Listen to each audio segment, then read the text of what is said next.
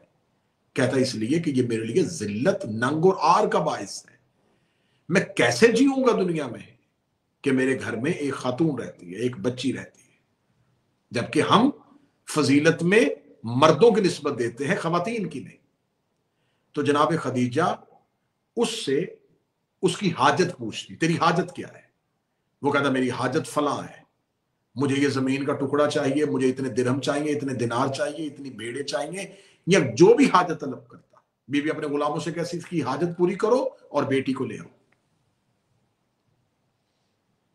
اور be be نے عرب کے بہت سے خاندانوں کی وہ بچیاں جن کو وہ زندہ دفن کرنا چاہتے تھے ان کی پرورش کرنے والی جناب خدیجہ تھی. آہا بے شک. آج کا تاریخ کا جو مورخ ہے آج تک مغالطے میں ہے کہ اس بی بی کے تو پہلے اگ تھا اس وجہ سے کہ اس بی بی کے ہاں پہلے بھی 3 بیٹیاں تھیں. وہ 3 بیٹیاں جناب خدیجہ کی نہیں تھی، جناب خدیجہ کی بہن حالہ کی بیٹیاں تھیں. جن بیبیوں کو جناب سیدہ کی بہنیں کہا جاتا ہے کہ جناب سیدہ کی 3 بہنیں اور بھی تھیں. یہ 3 بیٹیاں جناب خدیجہ کی بہن حالہ کی بیٹیاں تھیں. جناب حالہ دنیا سے رخصت ہوئی اور یتیم پالنے کا ہنر مکہ میں یا خدیجہ کو آتا تھا یا ابو طالب کو آتا تھا. سبحان اللہ قبلہ، کیا بات. یتیم بچے ابو طالب کے گھر میں پلتے تھے، یتیم بچیاں خدیجہ کے گھر میں پلتی تھی. پھر جناب خدیجہ الکبریٰ ان بچیوں کو اپنے گھر لے آئی اور انہیں اپنے گھر لے لا کے پالا. اور جب رسول اللہ کے گھر میں گئی تو پھر یہ اپنی بہن کی بیٹیوں کو ساتھ لے کے گئی. اس کے بارے میں نے اس سے پہلے بھی ایک پوری تاریخ بیان کی گئی ہے کہ جناب زینب جو ہے یہ وہ شہزادی ہے، یہ وہ بی بی ہے جو حسنین کریمین سے بہت زیادہ انس اور بہت زیادہ محبت رکھتی تھی. اب سوال وہی ہے، وقت زیادہ گزر گیا اور مختصراً اس کا اشارہ دوں کہ جناب خدیجہ کا تجارت کرنا اس کے بارے میں اس کی مصلحت کیا تھی، بی بی تاجرہ کیوں تھی. پہلی بات یہ ہے کہ تجارت جو ہے وہ انبیاء کی صفت ہے. حضرت یعقوب تجارت کیا کرتے تھے، حضرت یوسف تجارت کیا کرتے تھے، تجارت کی غرض سے تو مصر گئے تھے. حضرت ابراہیم تجارت کیا کرتے تھے. انبیاء تجارت انبیاء کی صفت تھی، تجارت انبیاء کا شیوا تھا. انبیاء تجارت کیوں کرتے تھے؟ آج بھی دنیا کے اس جدید ترین دور میں اگر آپ نے کسی بھی ملک میں اپنی تہذیب پہنچانی ہو تو اس کے ساتھ آپ ٹریڈنگ کریں. جس جگہ پہ آپ اپنا بزنس ٹریڈ کر رہے ہوں گے، جہاں آپ کی ٹریڈنگ چل رہی ہوگی، تو وہ صرف اور صرف آپ اپنی مصنوعات وہاں نہیں پہنچا رہے، اپنی پروڈکٹس وہاں پر نہیں پہنچا رہے، آپ اپنی تہذیب وہاں پر پہنچا رہے ہیں، آپ اپنا کلچر وہاں پہ پہنچا رہے ہیں. جناب خدیجہ نے رسول اللہ صلی اللہ علیہ وآلہ وسلم کے اعلان نبوت کرنے سے پہلے عرب کے پورے خطے کو اپنی تجارت کی لپیٹ میں لے لیا. یمن کے لوگ بھی جانتے تھے کہ مکہ میں ایک بی بی ہے جس کا نام خدیجہ ہے. شام کے لوگ بھی جانتے تھے کہ مکہ میں ایک تاجرہ ہے جس کا نام خدیجہ ہے. مصر کے لوگ بھی جانتے تھے. یہ اس دور میں جس دور میں آپ کے پاس پیغام پہنچانے کا کوئی ذریعہ نہیں ہے، آپ پیغام نہیں پہنچا سکتے. آپ مکہ کی بات آپ کیسے پہنچا سکتے ہیں مصر تک؟ آپ مکہ کی بات کیسے پہنچا سکتے تھے یمن کے جنگلوں میں؟ آپ مصر کی بات کیسے پہنچا سکتے تھے شام کی وادیوں میں؟ تو جناب خدیجہ نے پورے عرب کے خطے کو اپنی لپیٹ میں لے لیا، دنیا کو اپنی لپیٹ میں لے لیا. ٹریڈنگ کر کے، بزنس کر کے تمام دنیایں اس کے روسا کو، ان کے رئیسوں کو، ان کے امیروں کو، ان کے بزنس مینوں کو، اور صرف بزنس مین طبقہ نہیں، صرف تجارتی طبقہ نہیں، جو بوری اٹھاتا تھا اس کو بھی پتا تھا خدیجہ الکبریٰ کا، جو دکاندار تھا اس کو بھی پتا تھا خدیجہ الکبریٰ کا، جو مال اونٹوں پہ لے کے جاتا تھا اس کو بھی پتا تھا، جس کے اونٹ ہوتے تھے اس کو بھی پتا تھا، جو سارا مال خریدتا تھا اس کو بھی پتا تھا. جب ساری دنیا میں بی بی نے بتا دیا کہ ایک بی بی ہے جس کا نام خدیجہ ہے، تو پھر یہ شہزادی رسول کی کنیزی میں آ گئی.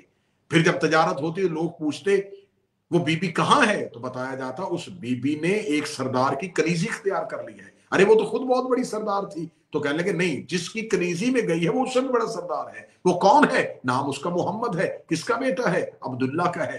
کون پال رہا ہے؟ ابو طالب پال رہا ہے. ابو طالب کا پالنے والا، ابو طالب کا پروردہ ہے. عبداللہ کا بیٹا ہے، ہاشمی نسل سے ہے، خاندان بنو ہاشم کا ہے. رسول اللہ کا پیغام جناب خدیجہ کے ساتھ ساتھ پوری دنیا میں پھیل گیا. اس کا مطلب ہے محمد ابن عبداللہ کا تعارف پوری دنیا تک پہنچانے کے لیے جو وسیلہ بنی، اس وسیلے کا نام خدیجہ الکبریٰ. اللہم صلی اللہ محمد والی محمد. جی قبلہ جی، کیا بات ہے. یہ وہ سبحان راز تھا اللہ. بی بی کا تجارت کرنا. اوئے ہوئے ہوئے. یہ وہ وجہ تھی جو بی بی نے تجارت کی، تاکہ پہلے لوگوں کو اپنا تعارف کروائے، پھر لوگوں کو رسول کا تعارف کروائے. پہلے لوگوں کو اپنا مقروض کرے، اپنے مقروض کرنے کے بعد انہیں مصطفیٰ کا غلام کرے. اللہم صلی اللہ محمد والی محمد. جی قبلہ جی، ماشاءاللہ. آج بھی سبحان دنیا اللہ. میں آپ نے اپنا پیغام پہنچانا ہے تو آپ کے پاس دو چیزیں ہونی چاہیے. آپ کے پاس مالی قوت ہونی چاہیے، آپ کے پاس افرادی قوت ہونی چاہیے. اگر آپ کے پاس ویلتھ پاور نہیں ہے تو آپ دنیا کو اپنا پیغام نہیں پہنچا سکتے. شہزادی نے دولت کے سہارے میں لوگوں کو مقروض کیا. جب لوگ قرض معاف کروانے کے لیے بی بی خدیجہ کے دروازے پہ آتے تو بی بی کہتی مصطفیٰ کا کلمہ پڑھتے جاؤ، قرضے معاف کرواتے جاؤ. آہا. غلاموں کو کہتی جتنے مقروض ہیں ان کی فہرست نکالو. فہرست نکالی جاتی، مقروض آتا. شہزادی ابھی قرض نہیں دے سکتا. سجدہ کس کو کرتا ہے؟ بی بی مجھے تو کسی مذہب کا نہیں پتا. میرے سردار کے پاس جا. وہ اندر جاتا، کلمہ پڑھ کے واپس آتا. بی بی غلام سے کہتی اس کے قرض پہ لکیر لگا دو. آج کے بعد یہ ہمارا مقروض نہیں ہے، آج کے بعد یہ مصطفیٰ کا غلام ہے. آہا. کیا بات ہے. اس کے زیادہ رات درہم و دینار بھی دے دینا. تو میرا سوال ہے مفتیان کرام سے کہ ابھی تک تو ہم نے آپ کے سامنے وہ فہرست ہی نہیں نکالی جو جناب خدیجہ کے قرض دار تھے. آہا. ابھی تک تو ہم نے آپ کے سامنے وہ لسٹ ہی نہیں نکالی جو قرضے معاف کروانے کی وجہ سے مسلمان ہوئے تھے. یہی وجہ ہے کہ جناب زہرا جب دربار میں گئی تھی تو شہزادی کا فدق اگر بی بی کے حق سے نہ بھی تسلیم کرتے تو عرب نے جناب خدیجہ کا اتنا پیسہ دینا تھا. آہا. 10 فدق بھی ہوتے بے شک. تو پھر بھی خلافت خدیجہ کی مقروض تھی. تو اب آئیے آج کے دور میں بھی میں آخری بات کرنا چاہوں گا. آج کے دور میں بھی اگر ایک انسان کو آپ $100 دیتے ہیں، وہ آپ کو وہ $100 واپس نہیں کرتا. $100 کے ساتھ وہ ایک زمین خریدتا ہے. اس زمین پہ وہ ایک باغ لگاتا ہے. اس باغ سے کمائی کر کے پھر وہ 2 باغ لگاتا ہے. اس 2 کے بعد وہ 10 لگاتا ہے. 10 کے بعد وہ 100 لگاتا ہے. تو وہ 1000 تک بھی چلا جائے. ابتدا اس کی وہی $100 ہے جو آپ سے قرض لیا تھا اور وہ واپس نہیں کیا. اور واپس نہ کیے ہوئے قرض کے ساتھ جتنا بھی بزنس پھیلتا جائے گا، اس کا مطلب ہے وہ جتنا بھی پھیلا وہ 100 کی وجہ سے پھیلا. تو اب وہ قرض 100 نہیں رہا. اب وہ پھیلتے پھیلتے جتنا بزنس پھیلتا جا رہا ہے، اس کا مطلب ہے کہ اگر آپ اس قرض سے غصب کر کے یہ سب کچھ کما رہے ہیں تو اصل میں یہ سارے کا سارا میراث اسی کا ہے جس کا مال غصب کیا ہے. آہا. بے شک. جناب خدیجہ نے عرب کے لوگوں کو پہلا درہم دیا تھا. اس کا مطلب ہے کہ آج اگر سعودی عرب میں پیٹرول نکل رہا ہے تو آج بھی یہ خدیجہ کا صدقہ ہے. بے شک. آج پوری دنیا کا مسلمان جو کھا رہا ہے بے شک. مقروض ہے بی بی خدیجہ کا. اور مقروض کے لیے حکم ہے شریعت کا کہ جب تک قرض ادا نہ ہو حج نہیں کیا جا سکتا. آہا. اس سے پہلے کہ آپ حج کی ادائیگی کے لیے جائیں، آپ کوشش کریں کہ آپ جناب خدیجہ کا قرض اتاریں. اور جناب خدیجہ کے قرض کی ادائیگی کا نام ہے مودت زہرا. بے شک. جناب خدیجہ کے احسان کے بدلے کی